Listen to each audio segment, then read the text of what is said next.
between Maple and Exile at that point. But like I said earlier, before we got into the draft, I'm really happy that Move has gone back to this Rek'Sai. I think that he can be impactful. And whoa, blast from the pass. Okay. Literally the lowest win rate of any champion on 6.21 was Kalista.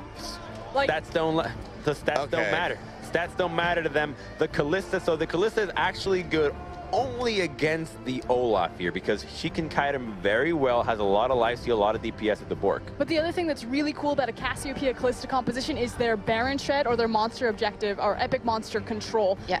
The rate of which they can shred through that, astronomical. And the Alistar there as well. You can't milk those because he gets on top of Kalista and immediately cancels their ability to jump. And that's going to be so incredibly obnoxious because Kalista really relies on the movement speed to hop around. And if she ever gets hit by any of the heavy CC on the lineup of the Flash Wolf, she's going to disintegrate. It's time. It's a best of one for all the marbles, Sifa. We're busting it out. Unicorns of Love on the blue side, Flash Wolves on the red. One final shot to earn the prize pool, to earn the trophy, to earn a chance to earn the title of IEM World Champion. A lot of earn there, all right? I was a little... And you didn't even include that seed at IEM Katowice. That's what he's saying, a chance at that title, a chance at being the IEM World Champion. Earning things left and right, of course. But only a chance. Thank you, Cyrene. Yeah, but guess what? There's no chance of level 1 completely being botched because everybody's just fanning out. Hey, wait till the champions hit 2 before passing judgment. Focus, gentlemen. Of course, very passive in the early game thus far. We have to keep our attention focused on the bottom lane. We've seen just about every other matchup in this series so far, but Kalista, not a champion we've seen for the entirety of this tournament. Did we see it at Worlds at all? Yeah, no. I think we may have seen it one time, and that was really like off kill. It was really kind of off, but still, against an Ashe, it's a little strange because the way that Kalista is coded is your attack speed is basically, it's the attack speed, but also your jump distance is based on the level of your boot, so you go further based on what boot purchase rank you have, but then the speed at which you cover that distance is based on how much movement speed you have. And then your wind-up time is your attack speed. So Ashe actually slows you, so you spend more time actually leaping, which means that if you're slow enough, you actually get less auto attacks in, because then you don't complete your actual jump fast enough, you don't get another auto attack, so Ashe is actually a very good champion to play into Kalista, and that's what's surprising, because they already saw it come out. You've been waiting a few months to put out that nugget. Very well spoken, though. The other thing that I think I noticed here is that Hylissang loves to pack up and leave lane, and now so much of the potential damage, attack speed in particular, is gated in the passive between Veritas and Hylissang that you lose so much of the ability. You effectively can't take any semblance of even trades as a Kalista unless your Thresh is right next to you. And of course, we think back to that change that forced Kalista to stay with her Oversworn at every stage of the game to be efficient, and that's really when she fell out of the meta. However, Hylissang, Veritas, a lot of this has come down to some of the early laning plays, so maybe just focusing there, maybe content to keep this lane phase going. And meanwhile, the rest of the lane stays relatively even. Vizicachi seems comfortable on the top side. Yeah, and this bottom side, because they were able to start a camp, get a lot of the spears into the Romp and all, or the Krugs and all that, they're able to actually get a level advantage. So Veritas being able to zone out double red very early on and have that early level 2. But it has been actually pushed back a little bit here. Hylissang gonna hit 2 a little bit later on. Exile and Maple, even so far, of course, you talked about the Orianna being a potential counter pick to the Cassio in the early stages, and I'm wondering what we need to look for here. The way that I see it is that Flash Wolves actually got winning lanes across the board in the early game. Later on, it's just you have to watch for how the team fights play out. How is Maple going to actually zone out Exile? And if Exile can get into these team fights, there are a lot of squishy targets on Flash Wolves, but there is an Alistar. The Alistar has ways to punish the Cassiopeia, who plays into mid-range. I echo your thoughts there. Picking for composition, sure, with the Cassiopeia, but the main story there is, as you saw it out, is still very tanky, is that the Cassiopeia is such short to medium range that the ability to punish once you get points to both Q and W as Orianna means that almost every single non-all-in trade is won by Orianna, you know, barring out of just taking a lot of damage from those Twin Fangs. So it can be very difficult for Exile to actually stand up to this Orianna after a few levels. Worth knowing that, of course, Orianna base damages on the Q and W very low in the early game. Yeah, a lot of their damage is in that clockwork windup, so people will take things like E first and try to auto-attack trade with the shield. But right now, it's all about Exile shoving out, goes back for the early tier timing, back for a pink ward as well, and up a little bit in CS. Happy to have the early tier move and Kalista spotting each other out, so not going to see any immense amount of aggression between these two. Much more worried about showing up to their lanes than fighting each other. Chachi going really low on the top side of the map, but will be safe. Meanwhile, the bottom lane, pressure initially in favor of the Unicorns of Love, however, has started to balance out as Alistair has a few more levels under his belt. Too much to report here in the early game. That's not surprising, really. Remember, this is the single game to decide the champion. See a lot of comfort from Unicorns of Love. I mean, returning to the Rek'Sai makes perfect sense. The 2 wins in this series was on the comfort pick of the Rek'Sai. And given how much is at stake, expect things to be pretty passive. If there's any game breaking, that will be probably a big snowball, because in general, everyone's going to be on the back foot, whereas at the start of a best of 5, you try things and try and get an early advantage. No such mindset by now. Easy to expect passive play, of course, as you said, when the pressure is on. And interesting to see as we move forward into the game, what's going to be the next step. Veritas, of course, Kalista, once again, not a pick we see a whole ton of. Itemization, a big question mark. But Exile, maybe overstaying his welcome in mid. He should have flashed a while ago if he was going to. He's got to wait for the Rek'Sai. Here comes Rek'Sai. Waiting. Rek'Sai on the way in. Can they turn this one around? Karsa, has he been the one who's going to get turned on?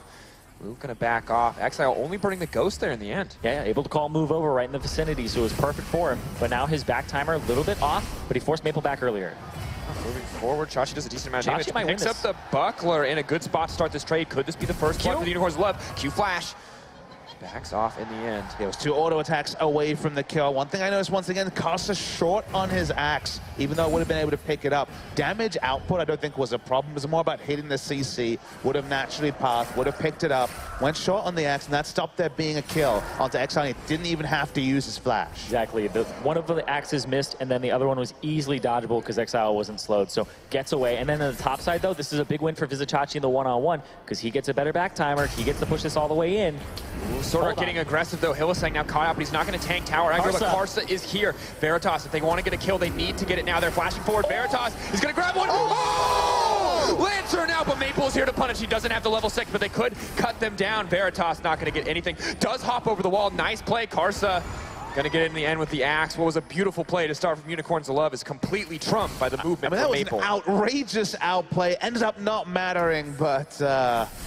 now you can see why they stick with the Kalista Thresh, because clearly they're on the same page. The style points matters a lot to me, so I thought that was really awesome. That was really well played, like you said, on the same page. A little bit of a level advantage as well for Veritas and CS. So now that he killed the double red on the Ashe, he doesn't pick up any more here, and that was an aggressive play for Flash Wolves. They started that one off, but it is an advantage for them after the 2-on-1. I mean, you just have to watch.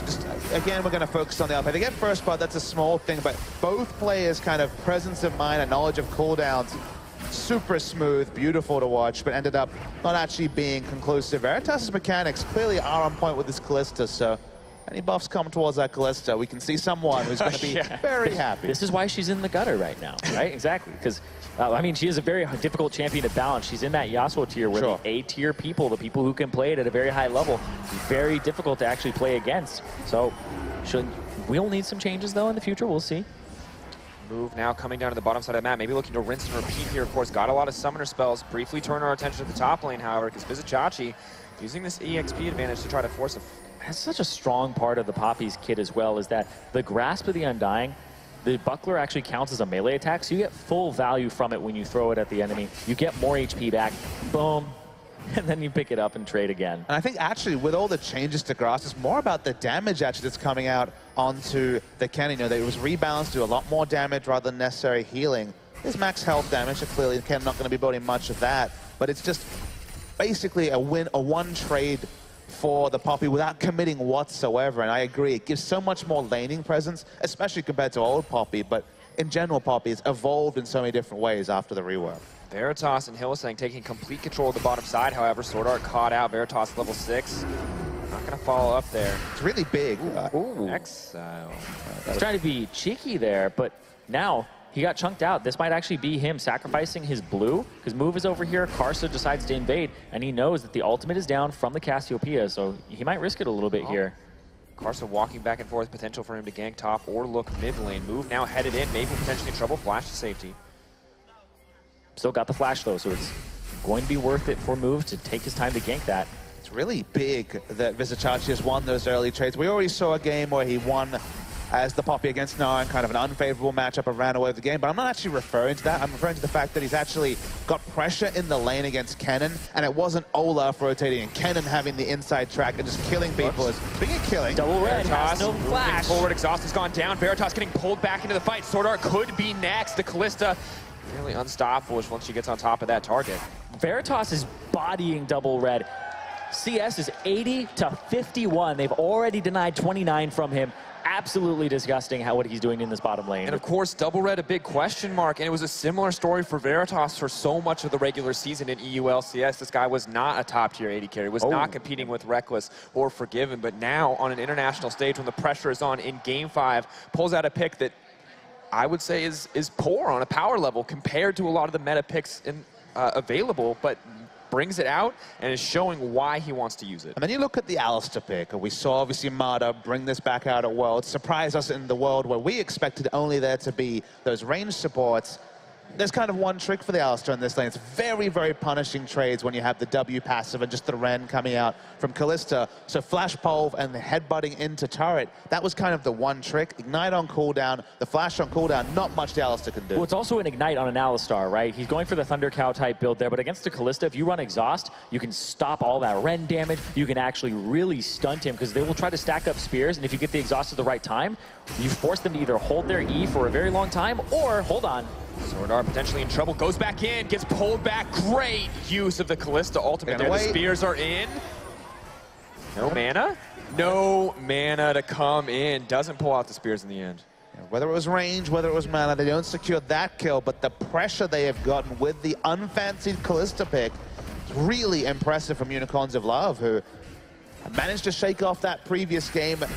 Not an easy feat to do. And look, really competitive in Game 5. Exactly, but we have seen the Flash Wolves, and here's the thing, is why we keep talking about the Unicorns of Love, is the Flash Wolves #1 in the LMS, right? Unicorns of Love, if they end up winning this, they've taken down the #1 North American LCS team in TSM, and then they would have taken out the #1 Flash Wolves LMS team. That is actually incredible for a team that hasn't been a #1 team in the EU LCS. And look, of course, there are other asterisks. We won't mince words. You know, they are both with roster swaps. But what it says about Unicorns of Love going into 2017 with a settled roster, I think, has to be counted upon. Unicorns of Love, so close to Worlds. Spice, we've heard some of their players may be rotating. A lot may be changing. It's good to see Unicorns of Love looking strong for Spring Split. Exactly. That's what their goal is 2017. They're looking at that. If they qualify for Katowice, then, or World Championship, then they're able to actually get some more experience under their belt. And that's what they want to do, is they want to be a competitive team, because they've always been thought of as that chaos style, and also the team that's in the middle of the pack in the EU LCS. So close to Worlds, so many times, playoffs every single time, but still haven't been able to go.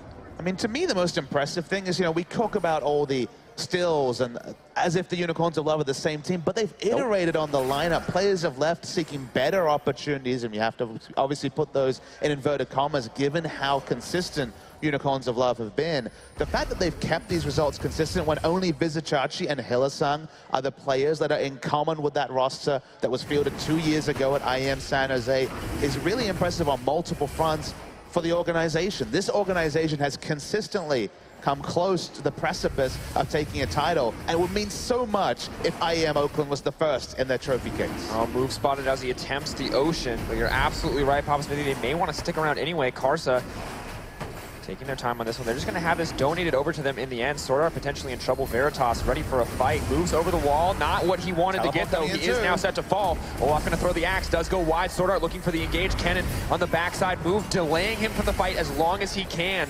Now pulling back. Hylissang taking their time. Fate's Call up and available. Going to save it as long as possible. Not going to already used. My apologies. Thought it had not been. It's also 5 in the bottom side. And they're going to keep going in. Going in. Instantly 5 kills now in the favor of Flash. Was a 3-kill advantage. Not quite the gold lead in their favor, as Poppy will break the first tower. Which is big. It'll end up getting them a lot of this gold back onto that Poppy, who now is a big split push threat against the Kennen. Can't be really dueled out there, but Maple absolutely monstering it out here in the mid lane. Swordart on the way in, not going to be able to get it. Exile has to flash, but that's I think the 3rd or 4th time that Exile has missed that petrifying gaze.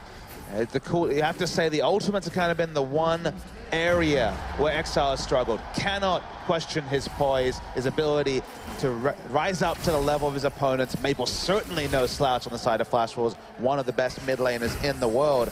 But the ultimates, first Orianna, now Cassio, left a lot to be desired. Exactly, looking for a gank in the mid though, trying to punish Maple for being a little bit far up and a little aggressive, but still just gonna get some wards down in his jungle. And the gold just about dead even, the first brick, paying off for Unicorns of Love despite the difference in kills. Bottom lane still very far behind. Double red 1, 2, 3, the 79 farm to the 106. Chachi's doing well on the top side with the 2 kills for Kennen, starting to balance it out. And overall, very much a close game here as we approach the 15-minute mark. A lot of potential fights here. Really Maple, the one who's pulling out on top in the mid lane though. To confirm, will be the Blade of the Ruin King for Veritas. There's certainly no new age build coming through. Probably shouldn't be surprised, does synergize very well with that item. Taking down the tower as fast as possible. Move potentially caught out once again. A lot of punishment going down onto him, gets pulled back. Tunnel not going to be enough. Flash already down from the earlier fight. Yeah, caught out, but there's a TP behind there trying to punish. Here comes Chachi. Maple exhausted. Veritas throwing down what he can. Gets pulled back as well. This perfect positioning coming in from the Unicorns of Love. Flash Wolves caught off guard. Karsa potentially in trouble. Out goes the Fates call. In goes the Thresh. And down goes Karsa. Might be able to get more. Moving forward, Sword Art Octep under the tower does have the ultimate up and available. Chachi doesn't care. He's going to move in. The Ignite goes down, however, and he's potentially in trouble. It's going to make it out. Exile, bad ults to start the game, but comes in when it counts. Unicorns of Love say you can 5-man bot. We can do it too. 4 people in the bot side move, ends up ulting to the top to try and cover it. Yeah, because they forfeited so much in terms of leaving the top lane, they needed the objectives on top of the kills. They get that 3 kills and an outer turret bottom. Actually leads up to almost a 2,000 gold lead for Unicorns of Love. Exactly what they wanted. Flash Wolves thought they had the solid collapse. We'll look at it one more time as Move did, start out by going down. Yep, they were standing still. They were completely baiting him in there. And as soon as Move went for that Scuttle Crab and unburrowed, they know that he has to take that little extra second to go back down. There's a cooldown on that tunnel. And it's a cooldown on the teleport. Remember, it was the teleport that led to the last kill and then the turret going down in the bot lane. This time it was Poppy, no answerable rotation available for MMD, and they certainly got the maximum from this situation for Unicorns. Absolutely what they wanted, and just beautiful positioning for Veritas, but another fight is broken out. Veritas isn't going to get knocked down. Another advantage going over to the Unicorns of Love, almost 2K gold in their back pocket. Give them the edge over the Flash Wolves. Karsa not done. It's crazy that the fast push is actually happening for the team. Take a turret in response, and even the gold back up, at least for the most part. Flash Wolves not in a position to respond, although Chachi moving down, maybe looking for the flank here. Pulling back, cannon creeps getting cleared out. Maple just taking his time to clear the lane. Ash trying to recoup some of the farm deficit as Veritas has been roaming across the map, but that is the 6-2-0 Kalista. While she may be weaker, she's still a terrifying snowball champion if she does get ahead. Yeah, but if she does get ahead, you just have to worry really about the Kennen, possibly the Alistar, but you have the Poppy to stop the Alistar from getting in. If the Poppy just stands on top of the Kalista and hits W, it's so hard to get to her, and this Olaf will get kited around. And there's Cassiopeia as the other carry on the team, and she is a damage hyper carry, so it's important that Kalista still will fall off. First 2 items feel great on Kalista. Exile caught out. I don't think he's going to have any option to get out of it. Uses the Petrifying Gaze, but it's too little too late. Chachi tries to save him, but Maple's going to grab the kill. Really good play there as well. Sword Art, he's leaving the lane. He's trying to get more picks and trying to actually even up the gold here so Flash Wolves can still be in this game, and they very much are actually capitalizing on the flashes that have been down from Flash Wolves. He got the flash earlier from Exile, revisits for the gank. Nice follow-up overall, and MMD now going to take down a tower and put the gold once again in the favor of the Flash Wolves. Yeah, Sword Art exiting lane is so important for him. The laning phase was a disaster from a 2v2 standpoint for Ashe and Alistar, but now with the ability to initiate from global range and the Alistar's roaming capability, this is the phase of the game where Flash Wolves need to start arresting the momentum, and honestly, they don't have to do too much, despite how big the Kalista is. Remember, Kalista has 100% of the kills on the side of Unicorns of Love, 6 out of 6, and Flash Wolves, although it feels like they've been behind this game, even in gold and ahead in kills. And of course, we look at the tools available to shut that Kalista down. Headbutt, Pulverize at a moment's notice, combined with the Orianna. You have the ball delivery system ready at a moment. Right here, UOL setting up at the Drake. It is an Infernal Drake. They think that somebody's going to check this eventually. There's no vision here. And there goes the Ashe. Nice. Knockshot coming in. Good patience from Flash Wolves, not taking any risks here. Flash Wolves, that pink ward's still up and available. Sword Art has the ultimate, can't break any potential CC. Potentially going to deliver the ball into the team, though. Sword Art trying to find his way in. They're backing off now. Miasma going to deny the headbutt in. TP onto the backside. MMD is there. Veritas is in trouble. That's all their kills, but Fade's call going to keep him alive. MMD trying to make it out. Petrifying Gaze going to hit Sword Art, and Sword Art alone, waiting as long as possible. Moving forward, that's it. Exile, Veritas still alive. Karsa trying to bully him off. He does so much damage. Blade of the Rune can keeping him healthy. Lots of healthy carries. Flash Wolves edging out that fight, but so many low health bars. Flash Wolves don't look to be able to actually turn onto the Infernal Drake. Everyone has to back off, lick their wounds. Close fight. Flash Wolves come out ahead. Gold dead even. Such a close fight overall. Veritas barely able to survive. Hylissang with the Flay, keeping him alive, keeping the cannon away.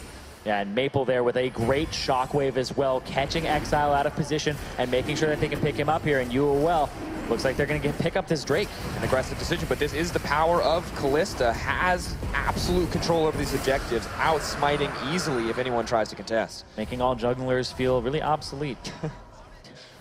Did say she was too difficult to balance, so yeah, situations like that. Maybe that should go, you know, so I could feel like a jungler again. I mean, they could give a lot of power budget, you'd have to think back in that situation, but regardless of that, design conversation. And then there's the 2-item power spike. Blade of the Ruin King Hurricane has always been the big window of power for team fighting Kalista. Ability to range initiate with the ultimate, and then these 2-item spike.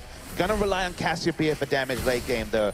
Doesn't get better from here for the Kalista. Yeah, for the Kalista, I will say, though, against double AP, usually going Maw into a Bloodthirster makes her so damn hard to kill. Sure. You have 2 to 3 sources of lifesteal, and they can't burst you down fast enough that you start recovering. Now, I really like that build here just because, as you say, brittle front line. If they don't burst you and you lifesteal through it, not a lot of threat. Doesn't even matter if you don't have items like Last Whisper or any sort of Infinity Edge crit modifier, because you will be able to take down the squishier members on the side of Flash Wolves. So already has a non-magic mantle in the inventory. Think you're smack on. It's probably going to be Hexstring into more Malmortius next. Move spotted out and poke going down onto him. Potential Kalista builds that could offer the power Unicorns of Love need to close out here.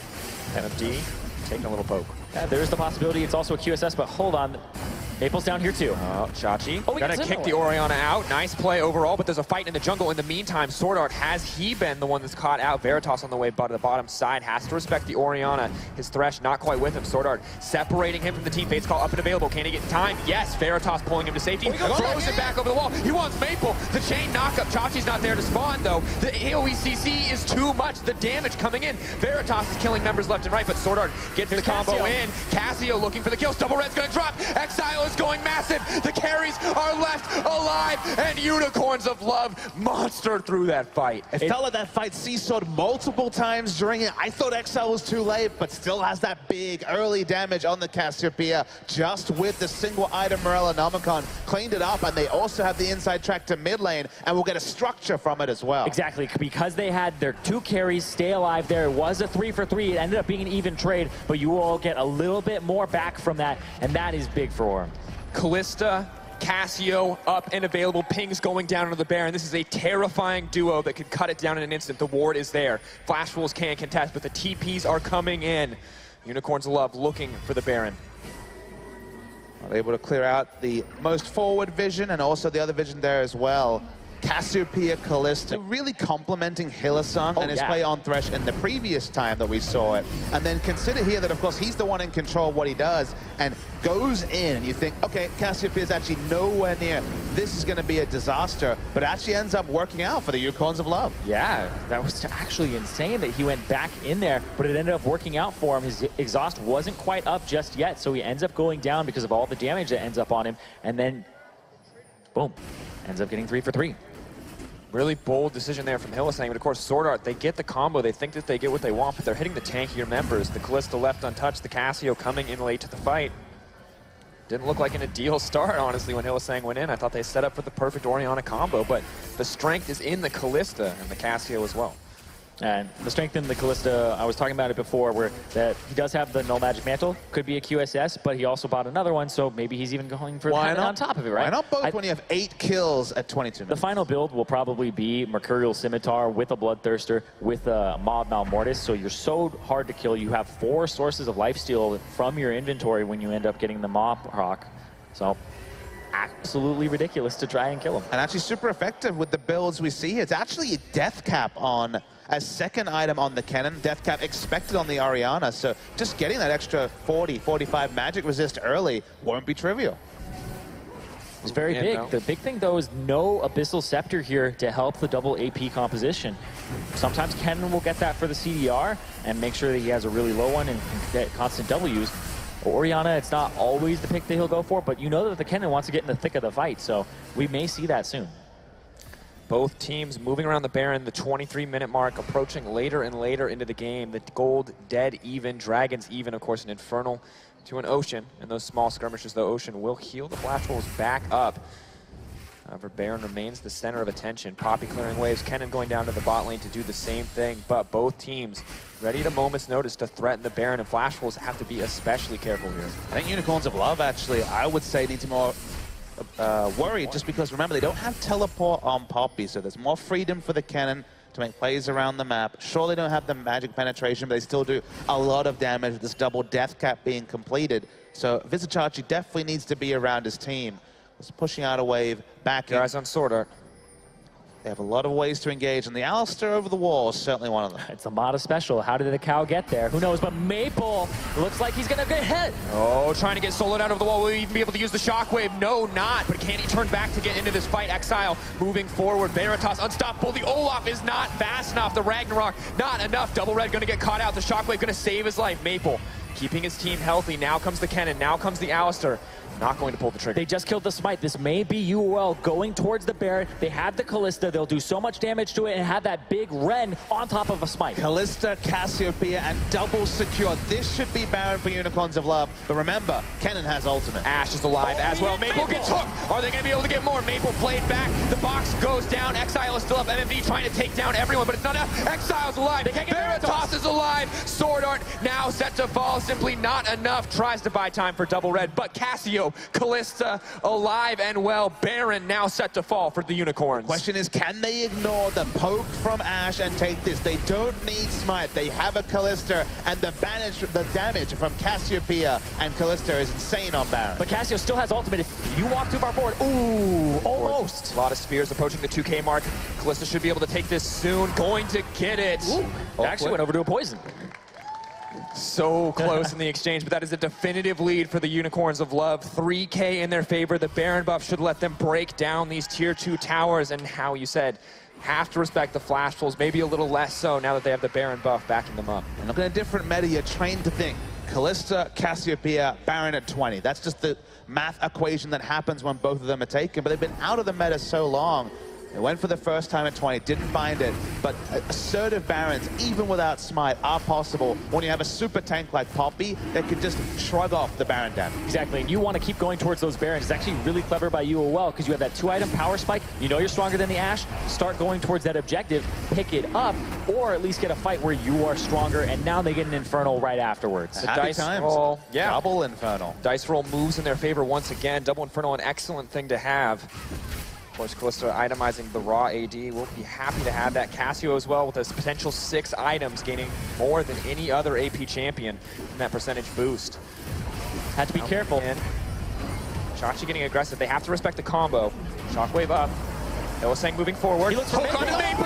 Can he get Maple locked down? The Shade CC. Kennen trying to turn it back. Exile's alive. The Kalista is untouched. Unicorns of Love are here to win, and Flash Wolves are caught off guard. Hylissang makes the hero play. Veritas going in for the cleanup. Unicorns of Love, they're going to break the base. The death timers are super long already. 30 seconds. They're going to try and close it and win the tournament here. They have a gigantic minion wave. They may be your IEM Oakland champions. Death timers are long. We're far enough in the game. They may have enough time. Veritas cutting this one down. Karsa not going to be enough to hold it. Unicorns of Love, so many game 5, so many losses, but not today, Oakland. Unicorns of Love will be your IEM champions. We saw them all the way from the first round of this tournament, show that they are here to play. Stuck with this roster for the tournament, stuck with the roster for 2017, and their teamwork was levels above the other opponents here. It took 5 games, but to me, the strongest team that attended this tournament comes away with the victory.